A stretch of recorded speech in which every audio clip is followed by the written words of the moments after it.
Hello दोस्तों, स्वागत है आप सभी का आपके अपने चैनल गुरुमंत्र इंस्टीट्यूट पर। आज का ये वीडियो बीएससी का रहेगा। बीएससी में हमारी फिजिक्स चल रही थी, ध्यान से समझेंगे सारी चीजों को। और आज से हम एक नया चैप्टर स्टार्ट करने वाले हैं फिजिक्स। बीएससी सेमेस्टर 1 में जो फिजिक्स है वो दो भागों में है। एक है आपका मैथमेटिकल फिजिक्स और एक है आपका न्यूटोनियन मैकेनिक्स। अब इसमें आपका 4 यूनिट हैं। इसमें 4 यूनिट है, नंबर 1, नंबर 2, नंबर 3 और नंबर 4। न्यूटोनियन मैकेनिक्स में 6 यूनिट हैं। कितनी है? 6। 1 2 3 4 5 6, या यूं कहिएगा चैप्टर। अब इसमें हम पहला यूनिट कंप्लीट करा चुके हैं, दूसरा यूनिट कंप्लीट करा चुके हैं। फिर उसके बाद में हमने इसमें स्टार्ट किया था मैकेनिक्स में, तो मैकेनिक्स में पहला यूनिट कंप्लीट हो गया, दूसरा यूनिट कंप्लीट हो गया। आज हम तीसरा यूनिट स्टार्ट करेंगे। ठीक है, आज हम तीसरा यूनिट यूनिट नंबर 3 स्टार्ट करने जा रहे हैं। कौन सा? न्यूटोनियन मैकेनिक्स में। और मैथमेटिकल फिजिक्स में भी हमारा तीसरा यूनिट रनिंग में चल रहा है। हमने ये स्टार्ट कर दिया था, लेकिन इसका 1 या 2 वीडियो अपलोड की थी, कंप्लीट नहीं कराया था, क्योंकि आप बोल रहे थे कि न्यूटोनियन मैकेनिक्स स्टार्ट कर दो।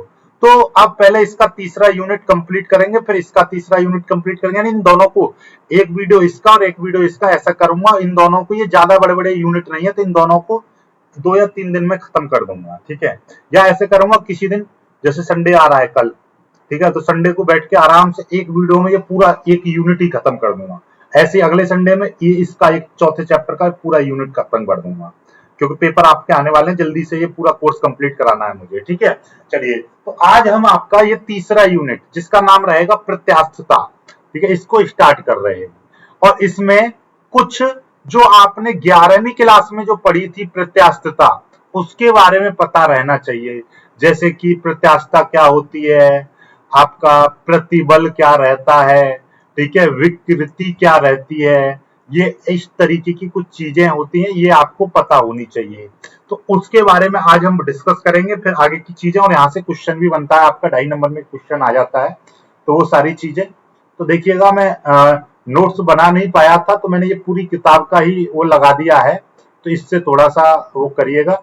लेकिन समझा दूंगा पूरा एकदम ऐसा कि आपको नोट्स की जरूरत नहीं पड़ेगी। और परिभाषा हालांकि इसमें भी एकदम बढ़िया अच्छी सी लैंग्वेज में लिखी हुई है, तो बिल्कुल भी टेंशन नहीं लेना है। ये ना सोचना कि ये 11वीं की किताब लगा दी है पूरी। हाँ, 11वीं की बुक है, लेकिन मैं पूरी डेफिनेशन को इजी लैंग्वेज में आपको समझा दूंगा, और एकदम अच्छी लिखी हुई है किताब, कोई दिक्कत वाली बात नहीं है। ठोसों में यांत्रिक के गुण या प्रत्यास्थता। प्रत्यास्थता आपका यूनिट नंबर जो 3 है, बीएससी में यूनिट नंबर जो 3 है, उसका नाम है प्रत्यास्थता। 11th का तो आपको पढ़ना ही पड़ेगा, साथ में बीएससी में कुछ यहाँ से नई चीजें बढ़ी हैं जो मैं कराऊंगा। प्रत्यास्थता, प्रत्यास्थता को इंग्लिश में बोलते हैं इलेक्ट्रिसिटी। ठीक है, ये इलास्टिसिटी, इसमें हम बहुत सारी चीजें, जैसे कि प्रत्यास्थता क्या है, प्रतिबल, विकृति, हुक का नियम, यंग प्रत्यास्थता, यंग गुणांक, आयतन प्रत्यास्थता गुणांक, ठीक है, पाइसन रेशो, ये सारी चीजें करेंगे। और इसके अलावा भी बहुत सारी चीजें हैं बीएससी में, तो वो भी कंप्लीट करेंगे। फिलहाल हम यहाँ पे शुरुआत करते हैं। सबसे पहले देखिएगा, आप यहाँ पर पहला जो टॉपिक बनता है, पहला टॉपिक है ठोस। ठीक है, या आप ऐसा कहिएगा, सॉरी ठोस नहीं, आप बोलेंगे दृढ़ पिंड। दृढ़ पिंड होता क्या है? हालांकि ये मैं पहले भी बता चुका हूं। दृढ़ पिंड, या मैं कहूं एक solid body,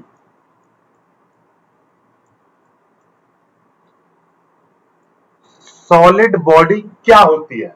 what is the solid body?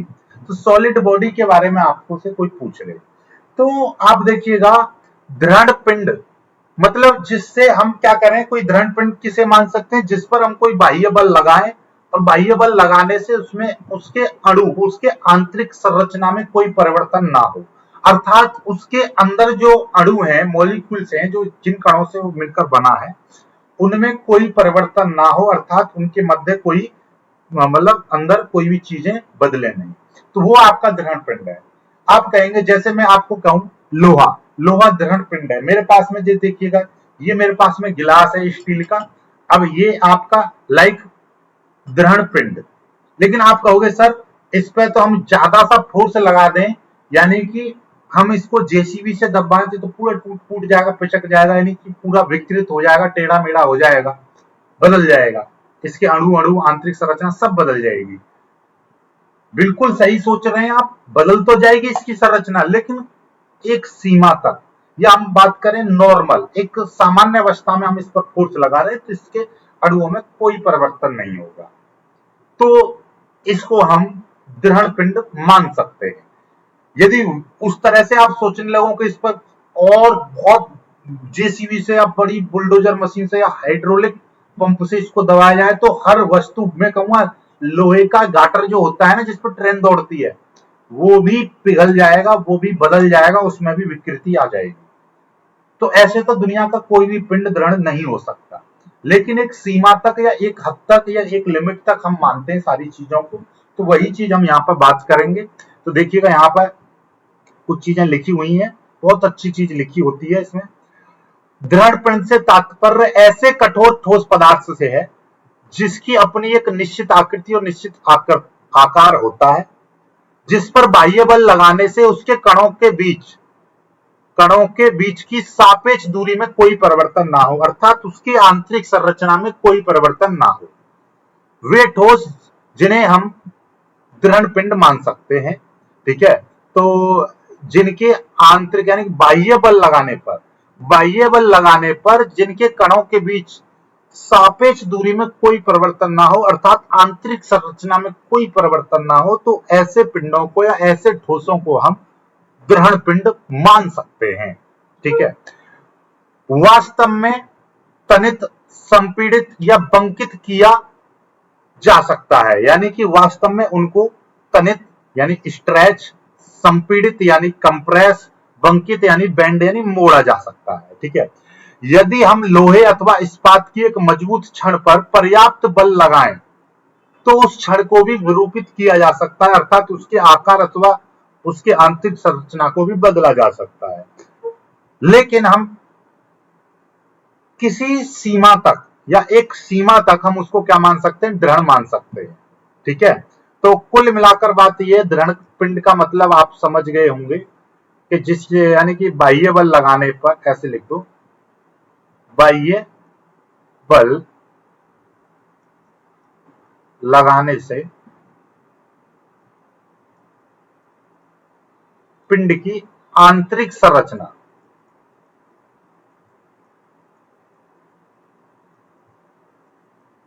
में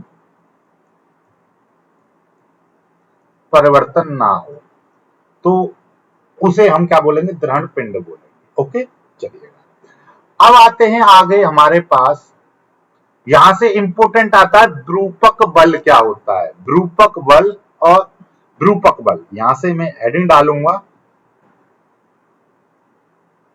विरूपक बल, ये हेडिंग डालनी है और आपको सिर्फ इतना लिखना है, यहां से करेंगे और यहां तक लिखेंगे, केवल यहां तक। विरूपक बल क्या होता है देखिएगा, जैसे कि मैं इस पर नॉर्मली फोर्स लगा रहा हूं गिलास पर, अभी इसकी संरचना में कोई परिवर्तन नहीं हुआ, यदि मैं इस पर टाइटली दबाऊं इसको तो ये क्या हो जाएगा, दब जाएगा, या मैं इसको हथौड़े से तोड़ दूं तो इसका आकार अथवा इसकी आकृति में कुछ परिवर्तन हो जाएगा, तब हम बोलेंगे कि इस पर हमने विरूपक बल लगा दिया, अर्थात इसकी आकृति अथवा आकार में जो परिवर्तन हो जाएगा उसको हम बोलेंगे इस वस्तु की विरूपित अवस्था। ठीक है, जैसे देखिएगा ये मेरे पास में नमकीन का एक वो है पाउच, खाता रहता हूं मैं, तो इसको मैंने ऐसे फोर्स लगाया तो अभी ये क्या हो गई, विरूपित हो गई। विरूपित हो गई यानी कि इसका देखिए टेढ़ा मेढ़ा हो गया ना, ऐसे करके ये विरूपित हो गई है, विरूपित हो रही है। तो इसका मतलब समझ रहे हैं चीजों को, कि जब हम किसी वस्तु पर बल लगाते हैं, बाह्य बल लगाते हैं, तो उसकी आकार अथवा आकृति में थोड़ा सा परिवर्तन हो जाए तो हम बोलेंगे वस्तु में विरूपित हो गई। वस्तु कैसी होगी, वस्तु विरूपित अवस्था कहलाती है, जब वस्तु मुंह जैसे मिट्टी का घड़ा मुक्का मार के फोड़ दो। ठीक है, ये तकिया है, ऐसे दाब दिया, विरूपित हो गई, अवस्था में परिवर्तन हो गया। विरूपित हो गई, और इस पर जो हमने फोर्स लगाया जिसके कारण विरूपित हुई, उस बल को हम बोलेंगे विरूपक बल। बात समझ में आई है? ठीक है, तो इसकी देखो परिभाषा कितनी आसान भाषा में लिखी हुई है। यदि किसी वस्तु पर बाह्य बल लगाने पर उसकी आकृति, आकार अथवा स्थिति में परिवर्तन हो जाए, तब इस अवस्था को वस्तु की विरूपित अवस्था कहते हैं। विरूपित अवस्था और लगा देना, विरूपित अवस्था कहलाती है। तब इस अवस्था में वस्तु विरूपित कहलाती है, विरूपित अवस्था में कहलाती है, विरूपित कहलाती है, ठीक लिखा है। विरूपित का मतलब डिफॉर्म्ड, ठीक है, डिफॉर्म हो गई यानी डिफॉर्म्ड, ठीक है। और वस्तु पर लगाया गया बाह्य बल विरूपक बल या डिफॉर्मिंग फोर्स कहलाता है। बस इतना लिखना, बात समझ में आ गई? ठीक है, चलिएगा, यहां तक कोई आपको दिक्कत नहीं होगी, बस इतना लिखना है। इससे आगे बढ़ते हैं आप सीधे। अब आती है प्रत्यास्थता, वेरी इंपोर्टेंट टॉपिक, डाल लीजिएगा इसको, वेरी इंपोर्टेंट। ये कईयों बार कईयों यूनिवर्सिटी में 3.5 नंबर में, कहीं कहीं पर 2.5 नंबर में कईयों बार आया है, यानी कि ये बार बार आने वाला प्रश्न है। ठीक है,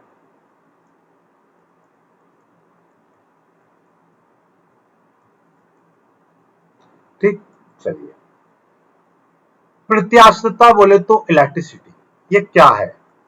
आप कल्पना करो, मेरे हाथ में एक स्प्रिंग है, उसको मैंने दबाया, ठीक है, या मैं आपको एक रबड़ ऐसे करो, कल्पना करो दिमाग में, रबड़ को मैंने खींचा, छोड़ दिया, फिर से वहीं आ जाएगी, फिर से खींचा, फिर छोड़ दिया, फिर यहीं आ जाएगी।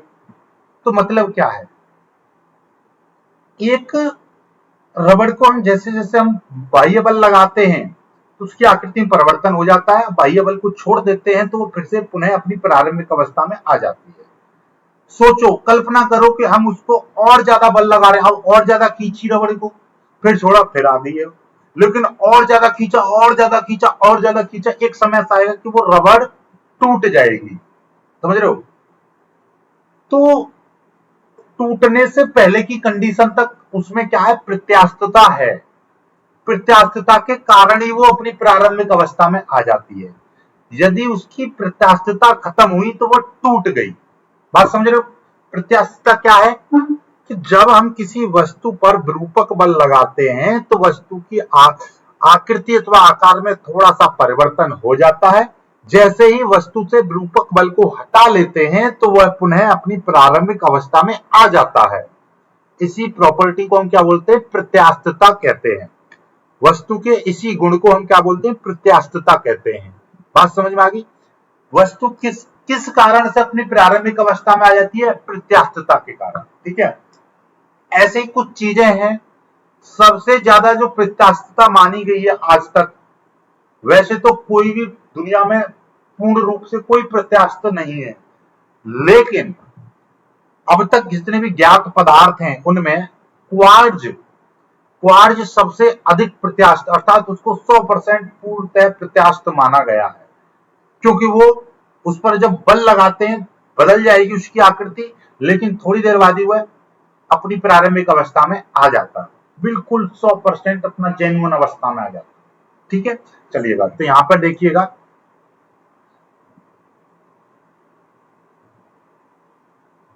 इतनी पदार्थ लिखिए, वस्तु का वह गुण जिसके कारण वस्तु पर लगाए गए विरूपक बल को हटा लेने पर वस्तु अपनी पूर्व अवस्था प्राप्त कर लेती है या अथवा प्राप्त करने का प्रयत्न करती है, ऐसे गुण को हम क्या बोलते हैं? प्रत्यास्थता कहते हैं। प्रत्यास्थता क्या है?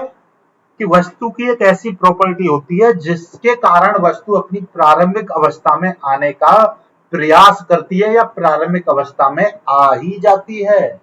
बात समझ गई?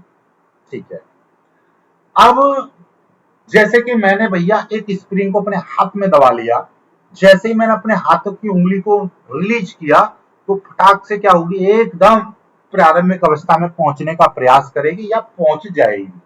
तो ये किसके कारण हो रहा है? प्रत्यास्थता के कारण हो रहा है।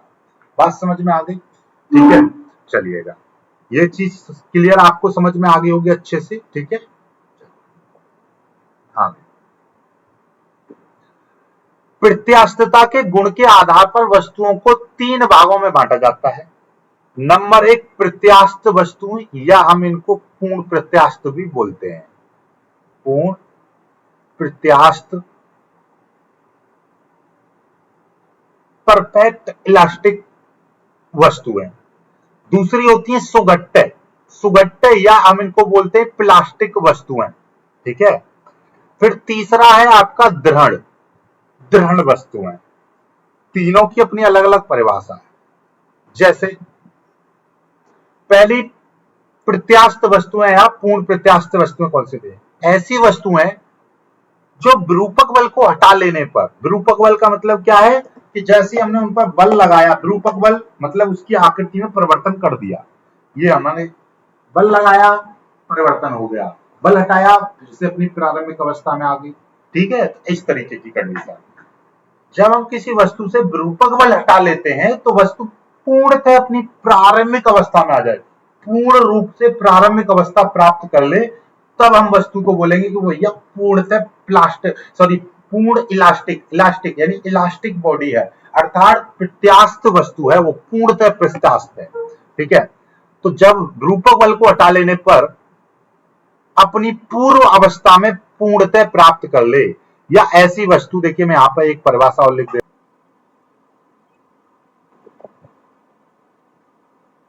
तो चलिए, तो यहां पर मैं एक और परिभाषा यहां पर लिख दे रहा हूं आपके लिए। देखिए एकदम शानदार परिभाषा मैं यहां पर लिख दे रहा हूं आपके लिए। वे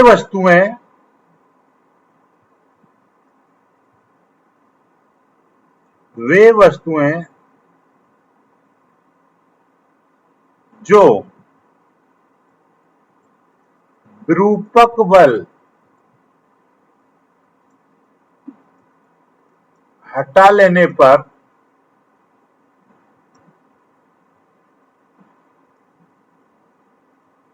पूर्ण रूप से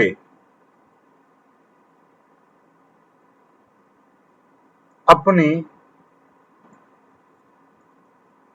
वास्तविक अर्थात पूर्व अवस्था प्राप्त कर लेती हैं।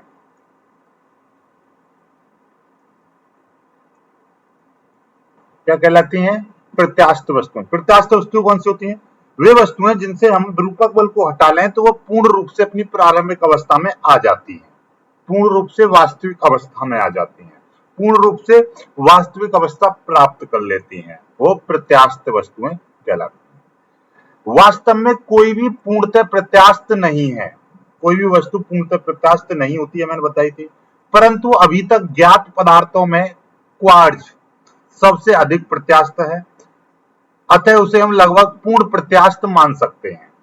स्टील की पत्ती, रबड़ की डोरी, इस्पात की स्प्रिंग के विरुद्ध विरूपक बल के लघु मानों के लिए इसे पूर्णतः प्रत्यास्थ की श्रेणी में मान लेते हैं, अर्थात इनको हम एक निश्चित सीमा तक या एक लिमिट तक सभी को प्रत्यास्थ मानते हैं। ओके, चलिए आगे बढ़ते हैं। अब हम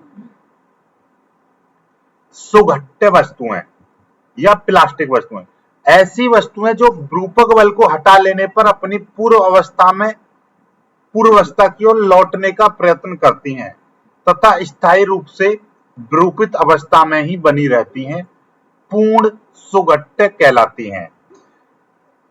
कुछ चीजें, जैसे मैंने रबड़ को दाबा या रबड़ को ऐसे खींचा छोड़ दिया, वो पुनः प्रारंभिक अवस्था में आ गए। लेकिन कुछ वस्तुएं ऐसी हैं जिनको हम क्या करते हैं, जैसे कि गीली मिट्टी है, उसको मैंने घुसा मार दिया तो एकदम बिगड़ गई, बिगड़ने के बाद फिर वो पूर्णतः अपने रूप में नहीं आती हैं, मात्र वो प्रयास कर रही होती हैं कि आ जाए लेकिन नहीं आती हैं। मोम है, मोम को पिघला दो, ऐसे दाब दो, बिगड़ जाएगा, तो अपनी वो पूर्णतः अवस्था में नहीं आ पाती। तो ऐसी वस्तुओं को हम क्या बोलते हैं? सुघट्य वस्तुएं। कुछ वस्तुएं ऐसी होती हैं, कुल मिलाकर बात यह है, देखिए 3 वस्तुएं थी, 3 प्रकार की वस्तुएं थी। सीधे सीधे मैं आपको यहां पर एक ही भाषा में समझाऊं, आप इस तरीके से समझ लो। जिन पर हम विरूपक बल लगाएं आकृति बिगड़ जाए और फिर से प्रारंभिक अवस्था में फिर से आ जाए, विरूपक बल को हटाएं पुनः प्रारंभिक अवस्था में आ जाए, उनको हम प्रत्यास्थ वस्तु बोलते हैं। जिन पर विरूपक बल लगाएं आकृति बदल गई लेकिन फिर वो प्रारंभिक अवस्था में ना आए तो उसको हम सुगट्टे या प्लास्टिक वस्तुएं कहते हैं। वे वस्तुएं जिन पर विरूपक बल लगाएं पर उनकी आकृति अथवा आकार में कोई परिवर्तन ही ना हो, जैसे लाइक गिलास जो मैं अभी दिखा रहा था, तो वो सब क्या है आपके, ये सारी वस्तुएं दृढ़ वस्तुएं कहलाती हैं। बात समझ में आ गई। ऐसी वस्तुएं जिनकी अपनी एक निश्चित आकृति अथवा आकार होता है, उन पर बाह्य बल लगाने पर उनके कणों की सापेक्ष दूरियों में कोई परिवर्तन नहीं होता, दृढ़ वस्तुएं कहलाती हैं। दृढ़ वस्तुओं के बारे में मैंने आपको बता दिया। प्रकृति में कोई भी पूर्णतः दृढ़ नहीं होता है, लेकिन एक सीमा तक या लघु सीमा तक हम क्या मानते हैं, प्रत्यास्थता की सीमा तक हम बोल सकते हैं कि वो सभी कैसी होती हैं, यानी कि दृढ़ वस्तुएं। अब आती है प्रत्यास्थता की सीमा। ये क्या होती है, लिमिटिंग ऑफ इलास्टिसिटी। इसको पढ़ते हैं फिर आपको समझाता हूं। किसी प्रत्यास्थ वस्तु पर लगाए गए विरूपक बल को हटा लेने पर वस्तु प्रारंभिक अवस्था प्राप्त कर लेती है। यदि लगाए गए विरूपक बल को धीरे धीरे बढ़ाएं और धीरे धीरे और अधिक विकृति होती जाएगी, यानी कि हमने रबड़ को ऐसे खींचा थोड़ी फिर छोड़ दिया, फिर आगे और खींचा फिर छोड़ी फिर आगे और खींचा, लेकिन एक समय ऐसा आएगा कि वो वस्तु पूर्णतः एकदम रबड़ टूट जाएगी, यानी कि विकृति ऐसे हो जाएगी कि वो पूरी बिगड़ जाएगी, फिर वो प्रारंभिक अवस्था में नहीं आएगी। ठीक है, तो वो पुनः विकृत अधिक हो जाएगी। विरूपक बल को हटा लेने पर वह पूर्व अवस्था प्राप्त कर लेती है। परंतु यदि विरूपक बल को निरंतर बढ़ाते जाए, अंततः एक ऐसी स्थिति प्राप्त होती है जिससे विरूपक बल हटा लेने पर भी वस्तु प्रारंभिक अवस्था में नहीं पहुंचती है या नहीं लौटती है, यानी विकृत की विकृत बनी रहती है। वस्तु का मतलब प्रत्यास्थ गुण समाप्त हो जाता है। ठीक है, तो इसीलिए यानी कि प्रत्यास्थता की सीमा कहाँ है कि विरूपक बल को लगाने से वस्तु कितना अधिकतम, प्रत्यास्थता की सीमा उसकी क्या है, कितनी अधिकतम उस पर हम बल लगाएं और कितनी वो अधिकतम परिवर्तित हो सकती है, अर्थात उसमें कितनी प्रत्यास्थता का गुण उसमें विद्यमान है, यानी कि वो अपनी अवस्था में पुनः प्रारंभिक अवस्था प्राप्त कर ले। बोले कि अब इससे ज्यादा हमने इस पर बल लगा दिया तो ये फिर इसकी रबड़ को हमने इतना खींच दिया, इससे ज्यादा खींचेंगे तो नींद आ रही है भाई, चलिए आज जल्दी नींद आ रही है, उसको जल्दी क्या 1 तो बजी लिया, ज्यादा खींचेंगे उसको तो वो टूट जाएगा तार। ठीक है, तो वो ही आपकी क्या है, प्रत्यास्थता की सीमा है। तो देखिएगा, विरूपक बल का वह अधिकतम मान जिसके लिए किसी वस्तु में प्रत्यास्थता का गुण विद्यमान रहता है, उस वस्तु के लिए पदार्थ की प्रत्यास्थता की सीमा कहलाती है। यानी कि मैं कह रहा हूं कि ये रबड़ है, बात को ध्यान से समझो, रबड़, और ये इतनी सी रबड़ है और इसको जब खींचता हूं 5 न्यूटन या आप ऐसा समझिएगा 10 न्यूटन का बल लगाकर वो इतनी सी खींच सकती है। लेकिन अब यदि मैंने उस पर 11 न्यूटन का बल लगा दिया तो ये रबड़ टूट जाएगी, रबड़ टूट जाएगी। तो 10 न्यूटन का जो बल ये सहन कर पा रही है, तो ये जो इसकी जो प्रत्यास्थता की सीमा है वो 10 न्यूटन है, क्योंकि ये 10 न्यूटन का बल बिना टूटे या बिना विकृत हुए सहन कर सकती है। तो किसी पदार्थ के लिए विरूपक बल का वह अधिकतम मान जिससे वह पदार्थ बिना विकृत हुए सहन कर सकता है, उसे हम क्या बोलते हैं, प्रत्यास्थता की सीमा कहते हैं उस पदार्थ के लिए। यानी कि कोई आपसे पूछ ले कि भैया प्रत्यास्थता की सीमा को आप कैसे समझाएंगे, तो मतलब किसी पदार्थ को विरूपक बल लगाते हैं तो उसकी स्थिति बदल जाती है और हटा लेते हैं तो पुनः प्रारंभिक अवस्था प्राप्त कर लेती है।